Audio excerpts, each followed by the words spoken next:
The warning.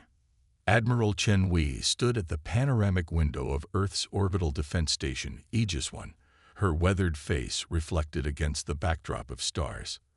The holographic display before her showed what hundreds of deep space sensors had detected: a massive alien fleet approaching from the direction of the Orion Arm. Under normal circumstances, such a discovery would have triggered immediate panic throughout the United Earth Defense Force. But Chen's expression remained calm, almost amused.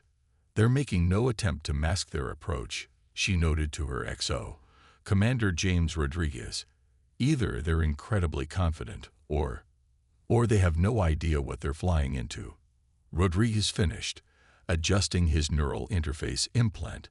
Standard issue for all UEDF personnel. 12 light-years away, aboard the Meridian Empire's flagship Eternal Dawn, High Commander Vex Thor addressed his war council. His crystalline exoskeleton gleamed under the ship's ambient lighting, faceted surfaces reflecting the tactical displays surrounding them. "The intelligence is clear," he declared, mandibles clicking with anticipation. "These humans occupy a single star system. Their technology is primitive by our standards. They've barely reached their neighboring planets. This will be the simplest absorption into the Empire yet." In the shadows of the council chamber, Ambassador Carey shifted uncomfortably. She had spent the last 3 Earth years studying humanity in secret, and everything she'd learned filled her with dread. But the Empire's military leadership, in their arrogance, had dismissed her reports as overly cautious. "High Commander," she ventured, her outer membrane rippling with concern, "I must once again urge caution. The humans' apparent technological limitations are misleading. They've evolved on what our scientists classify as a Class 13 death world. Their very existence defies probability." Vex Thor's crystalline features hardened. "Ambassador, we've heard your concerns. But look at the facts. They still burn hydrocarbons for energy. Their vessels rely on primitive chemical propulsion. Their weapons use kinetic projectiles. They are centuries behind us." Terry stepped forward, her bioluminescent patterns pulsing with urgency. "That's exactly my point, Commander. They achieved spaceflight despite evolving on a planet that should have killed them 1,000 times over. Their world experiences regular natural disasters that would level our cities. Their bodies can survive radiation levels that would dissolve our exoskeletons, and yet they thrive." Back on Aegis 1, Admiral Chen reviewed the latest intelligence from Earth's quantum surveillance network. The alien fleet's capabilities were impressive. Antimatter weapons, gravity manipulation drives, shield technology that bent space-time itself. On paper, humanity's defenses seemed hopelessly outmatched. But paper didn't account for human ingenuity. "Status of Project Prometheus?" Chen asked, bringing up a secure channel to Luna Base. "Final testing complete, Admiral," came the response from Dr. Sarah Chen, the Admiral's wife, and lead scientist of humanity's most ambitious defense project. "The quantum entanglement network is online. Every defense platform in the system is linked. The AI integration is stable." Chen allowed herself a small smile. The aliens would be expecting to find isolated planetary defenses. Instead, they would face humanity's first true hive mind. Thousands of automated defense platforms sharing data and reacting as one, guided by quantum AI processors that made traditional computers look like abacuses. In the Eternal Dawn's council chamber, Kiteri made one final attempt. "High Commander, please. These humans, they don't think like us. They've turned their greatest weaknesses into strengths. Their short lifespans have driven them to achieve centuries of progress in mere decades. Their fragile bodies led them to develop cybernetic enhancements we never considered. Their violent history taught them to fight in ways that would horrify our people." Enough. Vex Thor's crystalline form resonated with anger. "Your assignment to study them has made you overly sympathetic, Ambassador. They are primitives, nothing more. Our fleet will arrive in their system in 30 rotations. The Empire will have a new province, and these humans will learn their place in the galaxy." Kiteri's bioluminescence dimmed in resignation. No, Commander. In 30 rotations, the Empire will learn why every species that ever tried to conquer Earth has vanished from the galaxy. As the alien fleet approached, Admiral Chen finalized humanity's defense plans. The quantum network hummed with potential energy. Orbital platforms shifted into optimal positions, their presence masked by gravitational lensing technology. The ground-based antimatter catalysts stood ready to convert entire cities' power grids into weapon systems if needed. Message from the President. Admiral Rodriguez reported, Defense Plan Omega is authorized. Chen nodded, watching the alien fleet's approach on the tactical display. They were maintaining perfect military formation, their ships arranged in textbook attack patterns. It would have been impressive if it wasn't so predictable. They're expecting a primitive species fighting with conventional weapons and tactics, Chen mused. Let's show them how humanity fights when backed into a corner. She opened a channel to all Earth Defense Forces. All units, this is Admiral Chen. In 12 hours, we make first contact with an alien civilization that believes they've found an easy conquest. They see our technology and think us weak. They see our single world and think us limited. They see our divisions and think us fractured. She paused, watching the ready lights turn green across the quantum network. Let's show them how humanity survived a Deathworld. Let's show them why Earth's children never learned to surrender. Defense Plan Omega is now active. Good hunting. The trap was set. Humanity waited, ready to teach the galaxy's oldest empire its hardest lesson. Never underestimate a species that evolved on a planet that tried to kill them every day of their existence. The real question wasn't whether humanity would survive. The question was whether the Meridian Empire would. First contact fallacy. The Meridian Empire's fleet emerged from hyperspace in perfect formation, their crystalline ships casting prismatic reflections across Earth's orbital space. High Commander Vexthor stood triumphant on his bridge, expecting to see primitive satellites and crude space stations. Instead, his tactical displays remained strangely empty. Scanning malfunction. He clicked to his sensor officer, mandibles twitching with irritation. No, Commander, but there's interference. Like the whole system is wrapped in quantum noise. Aboard Aegis 1, Admiral Chen watched the alien fleet's arrival through the quantum network's omniscient perspective. Every ship's position, power signature, and structural weakness was mapped and analyzed in real time. The AI core processed centuries of human military theory in microseconds, generating and discarding millions of possible strategies. They're proceeding exactly as expected, she noted to Commander Rodriguez. Arrogance makes for predictable tactics. The alien fleet spread out in a standard containment pattern, preparing to establish their dominance through a show of force. Their sensors probed Earth's atmosphere, cataloging population centers and industrial zones. Ambassador Terry, watching from her designated observation post, felt her bioluminescence pulse with dread. They're not defending, she whispered. Where are their defenses? High Commander Vexthor prepared to broadcast the Empire's standard ultimatum of surrender. But before he could begin, every screen on his bridge flickered. A human face appeared. Admiral Chenwei, her expression serene. Meridian Empire vessels. She spoke, her words automatically translated by the Empire's linguistics computers. You have entered Earth-controlled space with hostile intent. We are aware of your capabilities. We know your tactics. We've been watching you since you crossed the Orion Arm.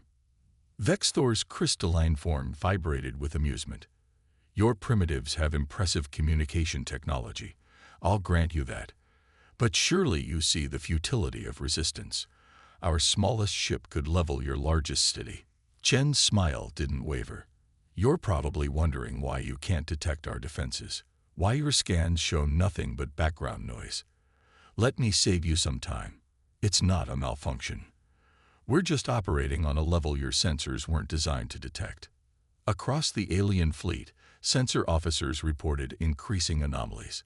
Quantum fluctuations began interfering with their targeting systems. Gravitational readings made no sense. It was as if space itself was being rewritten around them. Enough games, Vex Thor declared. A demonstration, then. Target their largest population center. Low-yield antimatter burst. We don't want to damage our future territory too severely. Carrie's voice cut through the command channel. High Commander, please, if you fire on their cities. The alien flagship's main weapon powered up, its crystalline structure channeling enough energy to vaporize a small continent. But the moment before it fired, something impossible happened. The energy disappeared, not dispersed, not blocked, simply gone, as if it had never existed. What? Vex Thor began, but then everything changed. The quantum noise cleared, revealing humanity's true defenses. Thousands of platforms emerged from gravitational lensing fields, their designs unlike anything the Empire had encountered. They didn't mount conventional weapons.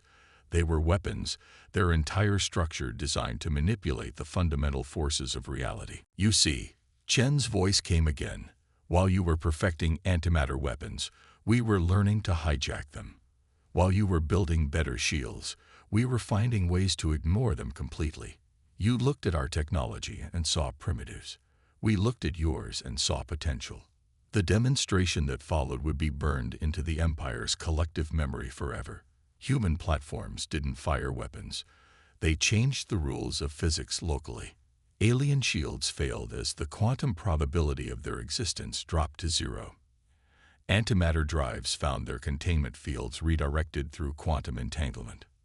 Vex Thor watched in horror as a third of his fleet simply ceased to exist, their component atoms scattered across probability space.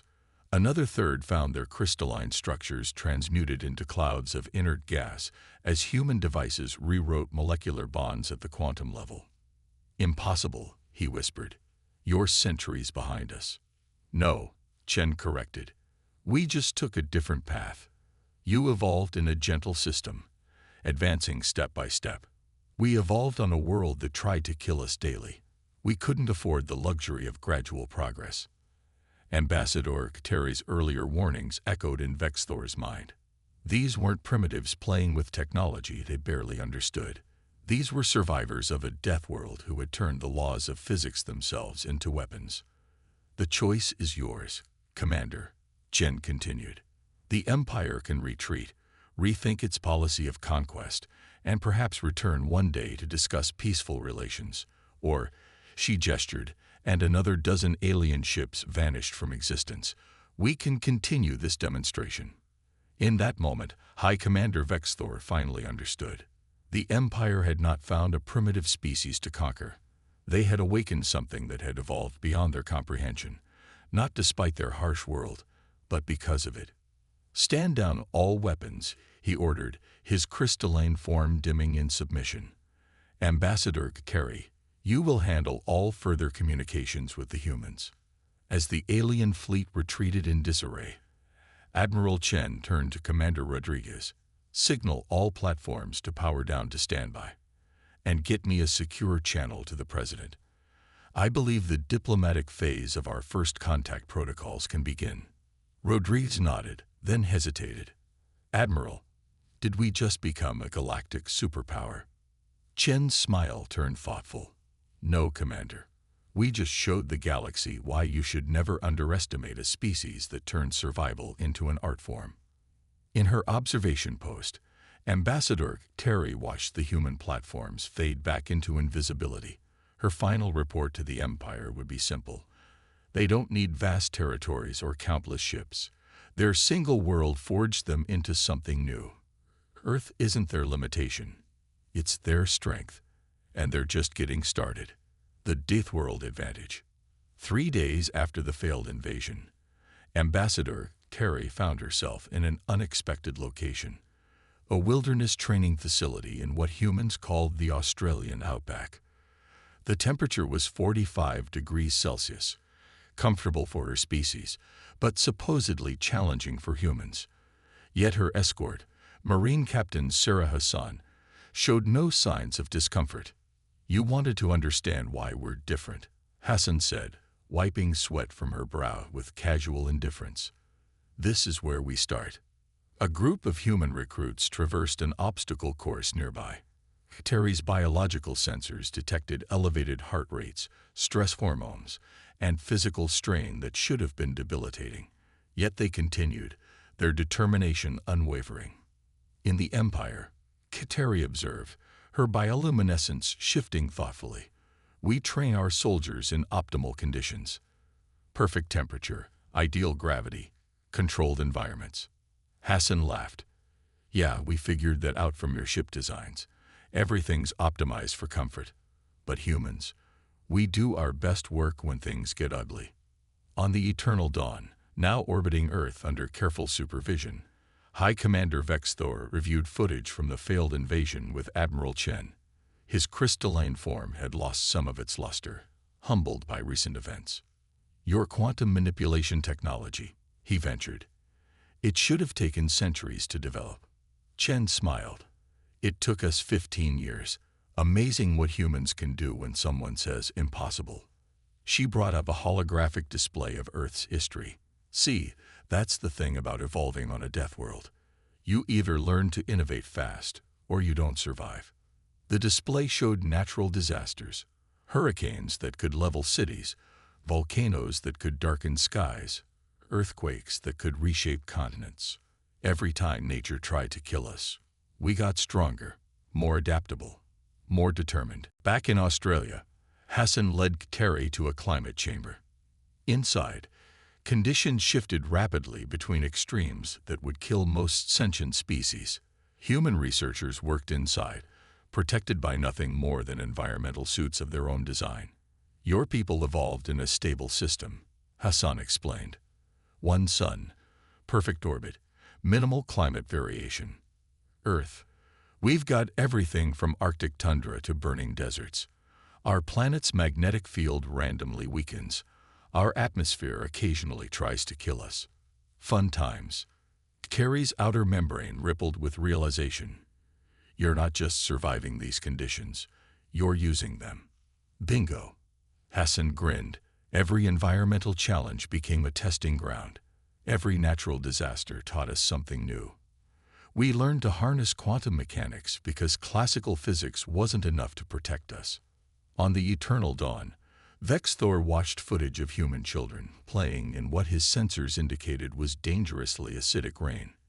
You're young. They seem to thrive in conditions that would dissolve our exoskeletons. Acid rain. Chen shrugged. That's just Tuesday in some cities.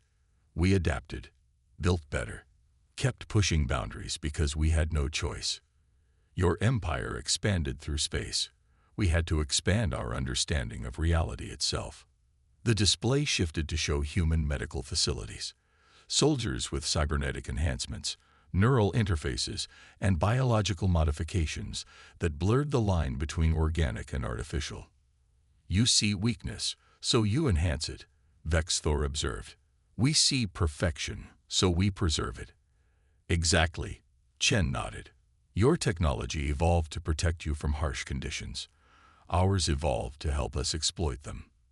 In Australia, Terry watched in fascination as human researchers deliberately exposed themselves to controlled radiation doses. This would kill any species in the Empire, she noted. Yeah, radiation's tricky, Hassan acknowledged. But once we understood it could alter our DNA, we learned to control those alterations. Now we use targeted radiation for everything from medical treatment to quantum computing. A massive thunderstorm approached the facility. Instead of seeking shelter, the researchers deployed equipment to harvest the lightning's energy. Terry's sensors detected power readings that exceeded the Eternal Dawn's main reactor. Your entire civilization, she realized, it's built on turning threats into resources. Hassan's expression turned serious. Had to. Earth doesn't believe in safe zones. So we adapted. Those quantum platforms that scattered your fleet, they're based on tech we developed to predict earthquakes. The gravitational lensing came from studying black holes that nearly swallowed our colonies. Aboard the Eternal Dawn, Vexthor finally asked the question that had haunted him. Why didn't you join the galactic community earlier? With your capabilities, Because we weren't ready, Chen replied simply. Earth taught us to be cautious, to prepare, to understand our opponents completely before engaging. We knew about the Empire for years, studied you, learned your weaknesses while you dismissed us as primitives. The Admiral's expression softened slightly. That's another thing about evolving on a Deathworld, Commander. You learn the value of patience, of waiting for the right moment.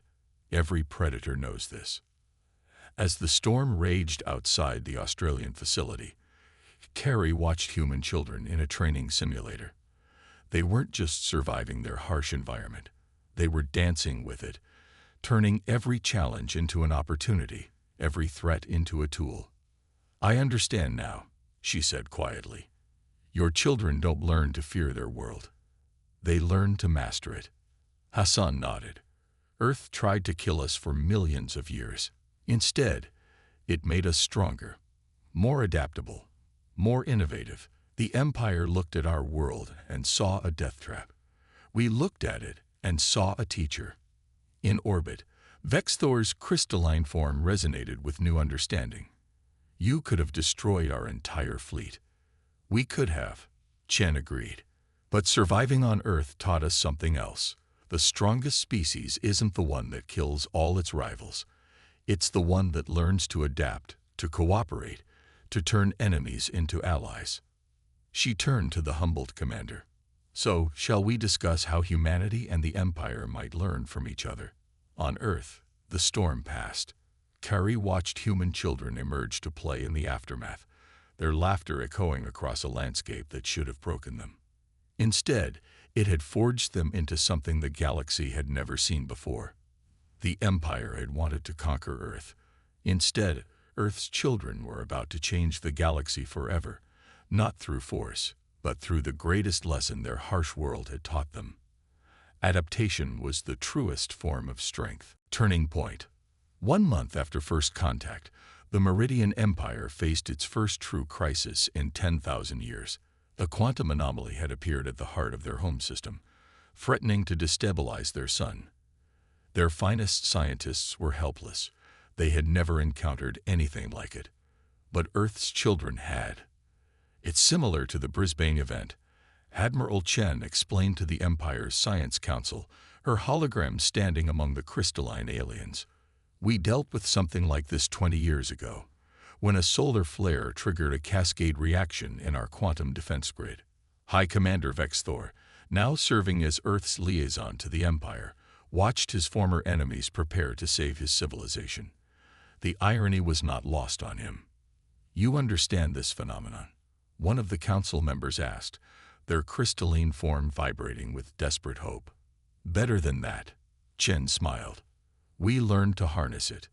Earth's response fleet arrived in the Empire's home system within hours, their quantum drives making traditional faster-than-light travel look primitive. Leading the mission was Dr. Sarah Chen, the Admiral's wife, aboard the research vessel Prometheus. The quantum anomaly is similar to what we use in our defense platforms, she explained to the Empire's scientists. But uncontrolled, wild, like the difference between a fusion reactor and a star going nova. Ambassador Carrie, now permanently assigned to Earth, watched the humans work with a mixture of awe and understanding. They're not just solving the problem, she transmitted to her superiors. They're treating it like a natural phenomenon on Earth, something to be studied, understood, and ultimately utilized. The human scientists approached the anomaly with an enthusiasm that terrified their imperial counterparts. Where the Empire's experts saw only danger, Earth's children saw opportunity. They deployed equipment that seemed to defy physics, using principles derived from surviving their deadly homeworld. See, that's the beauty of evolution on a Deathworld, Dr. Chen explained as she calibrated her instruments. You learn that every disaster is also a chance to grow. Every threat carries a gift, if you're brave enough to look for it.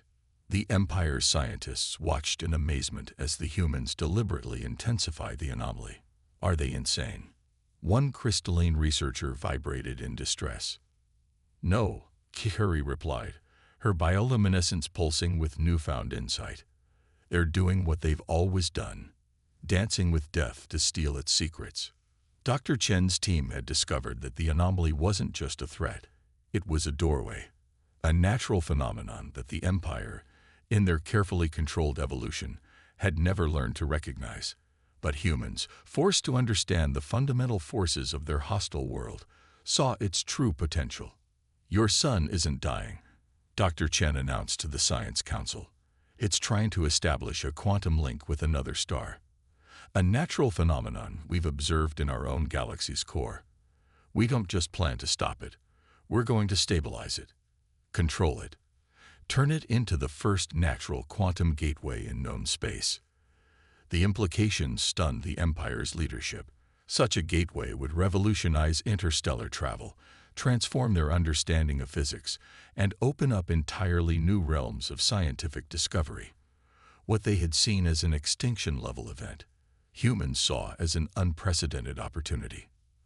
Aboard the Prometheus, human crews worked alongside Imperial scientists, teaching them to see challenges through Earth's unforgiving lens. Every problem was an opportunity. Every disaster carried the seeds of advancement. "Your people seek to eliminate chaos," Dr. Chen explained to her Imperial colleagues. "We learned to surf it. Earth taught us that trying to control nature is futile, but understanding and adapting to it makes you unstoppable." The operation to stabilize the anomaly became a symphony of human audacity and Imperial precision. Human quantum manipulators danced with the fabric of space-time, while Imperial energy controllers maintained the delicate balance their son required. As the gateway stabilized, opening a controlled corridor through quantum space, Ambassador Carrie transmitted her final observation on the event. "They turned our greatest crisis into their greatest gift to us. Not through conquest, but through the very adaptability that their harsh world demanded of them." The success transformed the relationship between Earth and the Empire. What began as a prevented invasion had become a partnership that would reshape galactic civilization. The Empire had the resources and reach.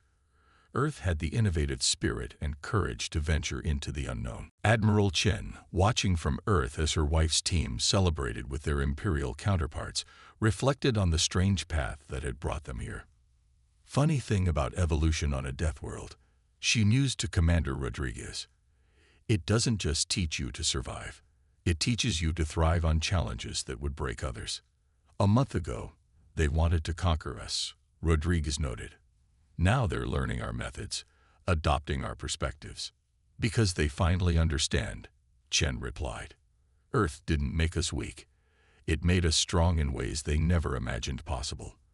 And now, instead of fighting that strength, they want to learn it." Kiteri finished, her hologram appearing beside them. "My people are beginning to understand why your children smile in the face of disaster, why you laugh at impossibilities. Your world forged you into something new, not just survivors, but pioneers of possibility itself." The quantum gateway pulsed with stable energy, a testament to what could be achieved when the Empire's methodical perfection merged with humanity's chaos-born innovation. It stood as a symbol of a new age in galactic history, one where the children of Earth would help reshape the cosmos, not through conquest, but through their unique ability to transform challenges into triumphs. "So," Admiral Chen asked the assembled human and Imperial leaders, "who's ready to see what other disasters we can turn into doorways to the future?" The response was unanimous. The galaxy would never be the same, and that was exactly what both species needed. Understanding. 5 years after the Quantum Gateway's creation, the Galactic Assembly convened for the first time in its history. The crystalline spires of the Imperial capital sparkled beneath 3 suns, the original star and 2 quantum-linked companions, a testament to how much had changed. Admiral Chen Wei, now Earth's ambassador to the Assembly, stood before representatives from 1,000 worlds. Her quiet confidence resonated through the chamber as species from across the galaxy gathered to learn from humanity's example. "Evolution," she began, "is not about being the strongest or the most advanced or even the most intelligent. It's about adaptation, about turning every challenge into an opportunity for growth." High Commander Vexthor, his crystalline form now embedded with human-designed quantum processors, nodded in agreement. The Empire had changed more in 5 years than in the previous 10,000, all because they'd learned to see the galaxy through the eyes of Earth's children. When we first encountered humans, he addressed the assembly. We saw primitives playing with forces they barely understood. We were wrong. They understood something far more fundamental than we did, the art of dancing with chaos itself. Ambassador Kateri's bioluminescence pulsed as she displayed holographic images of Earth, its raging storms, shifting continents, and diverse ecosystems that should have made advanced civilization impossible. "This is not a weakness," she explained. "This is the forge that created humanity's greatest strength, their ability to see opportunity in disaster." The evidence was undeniable. Across the galaxy, human innovation had transformed seemingly insurmountable problems into unprecedented advances. The quantum gateways, once seen as system-killing anomalies, now linked distant stars into a network of instantaneous travel. Human environmental adaptation techniques had allowed colonization of worlds the Empire had deemed uninhabitable. Dr. Sarah Chen, leading the combined Human Imperial Science Academy, presented their latest breakthrough. By applying Earth's principles of adaptive evolution to Imperial crystal technology, we've created something entirely new. The demonstration that followed left the assembly speechless. Living crystal structures that could heal themselves, adapt to any environment, and even evolve to meet new challenges. It was technology that fought like life from a Deathworld, always changing, always growing stronger through adversity. But perhaps our greatest contribution, Admiral Chen continued, isn't technological at all. It's perspective. Earth taught us that strength isn't about eliminating challenges. It's about learning to thrive because of them. The assembly watched as human children played in environments that would have killed most species, their laughter echoing through chambers designed for beings who had never learned to embrace discomfort. They saw Imperial youth, inspired by Earth's example, deliberately seeking out challenges their ancestors would have avoided. 5 years ago, Vexthor reflected, we thought we were gods among the stars. Now we understand we were children hiding from the storm. Humanity showed us how to dance in the rain. The changes rippled through galactic society. Species that had stagnated for millennia began to experiment, to push boundaries, to seek out the harsh places they had once feared. They learned from humanity that true strength comes not from avoiding challenges, but from embracing them as teachers. Ambassador Kateri's final report to the Assembly captured the transformation. The humans have not conquered the galaxy as we feared. They have done something far more profound. They have taught us to see our own worlds through the eyes of Deathworld survivors, to recognize that every hostile environment is a classroom, every natural disaster a laboratory. In the Academy's experimental chambers, human and alien scientists worked together, deliberately subjecting themselves to controlled chaos to spark innovation. They had learned that comfort breeds complacency, while challenge breeds creativity. You know what the funny thing is? Dr. Chen mused to her alien colleagues as they celebrated another breakthrough. Earth never tried to kill us. It was preparing us, teaching us, making us strong enough to help guide the galaxy into a new age. Admiral Chen, watching the next generation of human and alien children train together, smiled at how far they'd come. We didn't just survive our Deathworld, she told the assembly. We learned its greatest lesson. Life doesn't flourish in spite of challenges. It flourishes because of them. The Eternal Dawn, once an invasion flagship, now served as a training vessel where species from across the galaxy came to learn humanity's most vital skill, the ability to turn adversity into advantage. Its crystalline halls echoed with the sounds of a civilization, learning to embrace chaos as a teacher rather than fear it as an enemy. So, Admiral Chen concluded her address to the assembly. The question isn't whether your world is too harsh or your challenges too great. The question is, are you ready to learn what those challenges are trying to teach you? The response came not in words, but in action. Across the galaxy, civilizations began to stir from their comfortable stagnation. They looked at their own worlds with new eyes, seeking not to conquer nature, but to learn from it, not to eliminate chaos, but to dance with it. Earth's children had done more than survive their Deathworld. They had learned its wisdom, mastered its lessons, and now shared that knowledge with the stars themselves. The galaxy would never be the same, and that was exactly what every species needed to grow beyond their own limitations. In the end, humanity's greatest gift to the galaxy wasn't their technology or their strength. It was their understanding that true evolution doesn't mean escaping life's challenges. It means learning to thrive because of them.